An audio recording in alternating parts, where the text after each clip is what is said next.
I remember just leading up to college, I was so worried, and to this day I am still worried about what all is going on now that I'm gone. My name is Kenley Yount. I am from Lenoir, North Carolina, and I am a first year at Carolina.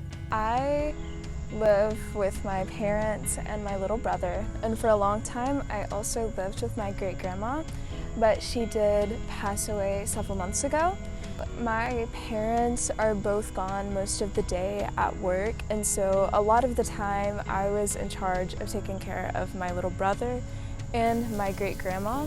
A typical day when I was taking care of both Max and Granny was I would get up about 6:37, and I would go get them breakfast. I would go and make sure Max would shower and eat.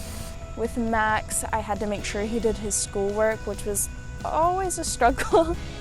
Zoom class was not good for him, so I had to help explain this stuff to him as well because he wasn't understanding in class or he wasn't paying attention. But unfortunately, I couldn't designate as much time to making sure Max was in his Zoom, and he was in his Zoom, but I wasn't making sure he was mentally there and understanding everything at the time, so I just had to kind of pick up the slack after the fact.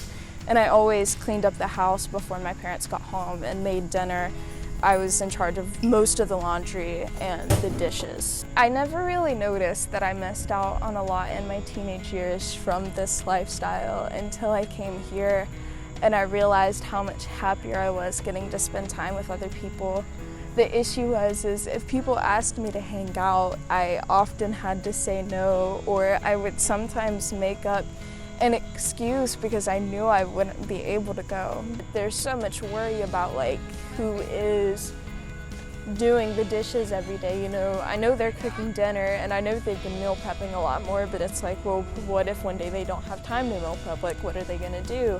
Or who's helping Max with his homework, and who's gonna tell him to go to bed early? Who's gonna make sure that he brushes his teeth and showers, because I was typically upstairs just kind of telling him what to do.